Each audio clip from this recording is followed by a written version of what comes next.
Thank you, Mr. Kibblewhite. I appreciate the way you're asking the questions.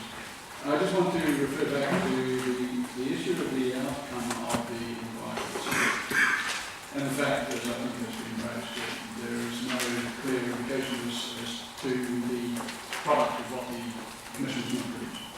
So my question to you is that on your page 2, you say here the Henry inquiry, unlike the formal Commissioner's inquiry, did not have any powers to compel people to provide information. The expectation was that Mr. Henry considered he needed further powers, etc. That would be considered as a requirement. Can you elaborate to the committee as to precisely what that might have been, and given the report back that said because of the refusal of Mr. Dunn to provide information, he could take it no further. So you, as Commissioner, are in receipt of the conclusion that the matter is not resolved. Did you give consideration to taking it either to stage 2, and if stage 2 only involves the state sector and the officials, we would have to go beyond that into something that empowers the inquiry for you to get the access from that particular minister? What would be the nature of that further inquiry? Would it be a formal commission of inquiry or something else? And did you discuss with the Prime Minister whether to take it? The inquiry did come to a resolution on, quite a clear resolution on a number of points that provided a great deal of confidence that staff and GCSB and DPMC had not with the reporting, and provided a great deal of confidence around the Minister. It's not saying that the other Minister is guilty, but beyond that point, matters moved into a different domain, clearly into discussion between the Prime Minister and Mr. Dunn, which has been well discussed by both of us, where Mr. Dunn wasn't able to make further information available, and the Prime Minister at that point, as I understand it, accepted his resignation. Well, it's one thing to accept the resignation, it's another thing to determine whether there should be a higher commission of inquiry of some kind. So I think my question still stands. A higher commission of inquiry was not something that we particularly contemplated going through because we felt that this inquiry had reached a resolution. Well, I put it to you, sir, it has not. You have the resignation of a minister, that's somewhat incidental. The question is, you had not got the result. You had the option of going to another inquiry. Did you consciously decide not to do that, and why? Well, I mean, we're not here to deal with those things. This is a preliminary factual inquiry. I'll accept your judgment on this, Mr. Chairman, but I would put it there that if in the stage 2 we're looking at principles for the future to recommend, then I think we do need to know whether, if a particular informal level inquiry didn't produce the result required, was there a decision to take it to another stage, which was an option, and I would like to know whether that option was considered and not exercised, and why. I think that's relevant to stage 2. Mr.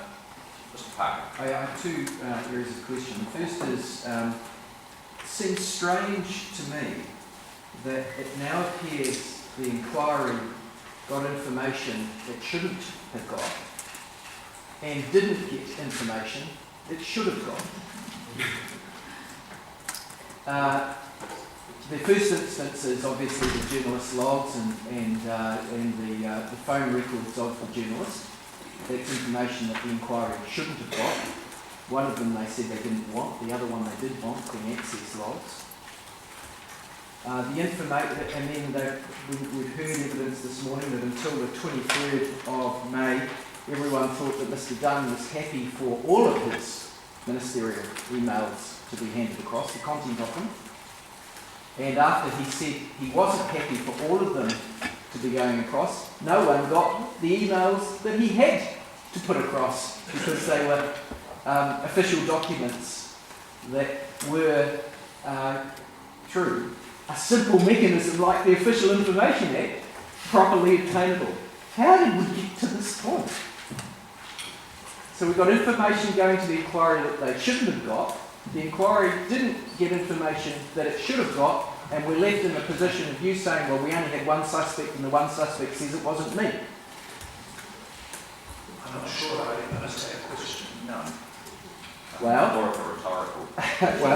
Well, what did you expect that the inquiry would get information that it wasn't entitled to? No. Did you expect that the inquiry would get all of the relevant information that it was entitled to? Well, I certainly hope that it will. Did it get information that it wasn't entitled to? Well, yes, clearly it was. Did it not get some of the information that it was probably entitled to? If the member is suggesting there's a certain irony in the situation, I'm happy to agree with that. Yeah, okay. Now my next question is, I'm taking some of you. The next question relates to metadata. The metadata here showed that over a period of less than 2 weeks, there were 86 emails between Peter Dunn and Andrea Barnes. Somewhat unusual turn of events shown by metadata. The metadata also, and this is made clear in Mr. Henry's report, said that the email log, which is part of that email, that metadata, on the subject line showed that a meeting was set up between Peter Dunn and Andrea Vance on the day of, or a day before the leak. Now, The day before the leak report. a day before The day before the leak report. yeah, yes, the day before the leak report was reported. Now, we have a submission from the Office of the Clerk, and I'll read it to you. The issue of the release of metadata is one that the committee may wish to consider further in terms of providing guidance. It's not entirely clear to me what was included in the metadata release, but the perceived wisdom now seems to be that metadata ought to be treated in the same way as the actual content of the email. And I think what the clerk is suggesting there is that the quantity of data or things that are in the metadata, like in the subject line setting up a meeting, can themselves effectively be intrusions into privacy. Would you agree with that? Certainly, I think there is information can include in what we're calling metadata, which in particular I think is emails. Yeah. So this distinction that seems to have been made, not just here, but actually also in respect of the GCSB bill, between metadata and the content of emails is rather arbitrary.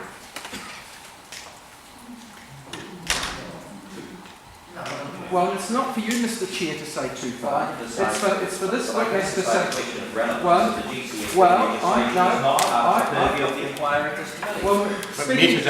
Speaking to the point of order which you seem to be raising, Mr. Chair, the clerk of the committee has said that the issue of the release of metadata. Well, I've just had. I have just suggested, Mr. Chair, that the clerk of the committee is right, as evidenced by the fact that this metadata shows 86 emails in less than a 2-week period, which is very unusual in itself, and disclosed the subject place of a meeting on the day before a leaked document appeared in the media.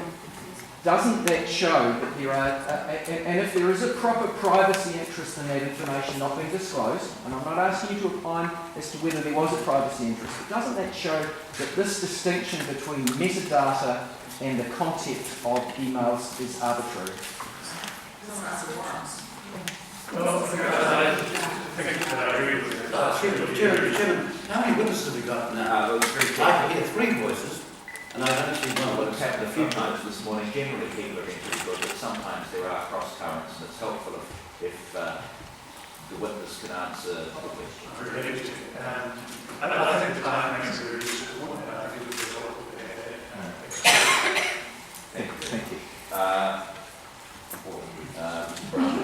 Just getting back to the reason why we're having this inquiry, which is to work out what we need to do to reinforce the protections around members'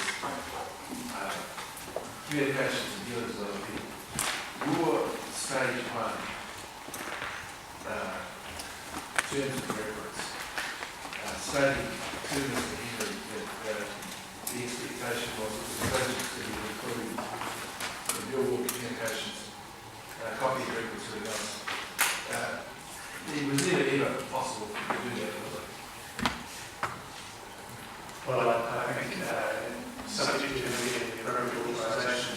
That's the issue. So, is it, so we don't overreact the way we do, and why we prescribe things from here, is it simply a failure on the part of the DPMC to make clear to the inquirer the limitations of the implicit powers? No, I don't think so. I think Mr. Henry was undertaking to seek information from those who would provide it, and who helped him. That's what he did. But then he has reached the conclusion, whether you like it or not, he's reached the conclusion that it's unfair to someone who has simply sought recourse to a privilege that he thought he always had. I think that's one of the difficulties here that is for us, and we're going to have to certainly sort that out with some pretty hard and fast rules.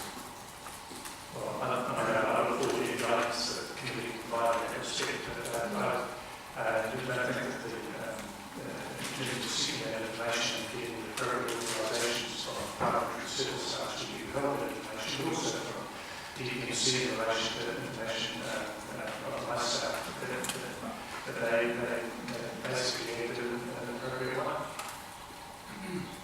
All right, thank you very much, Mr. Kibblewhite and Mrs. Brooksby.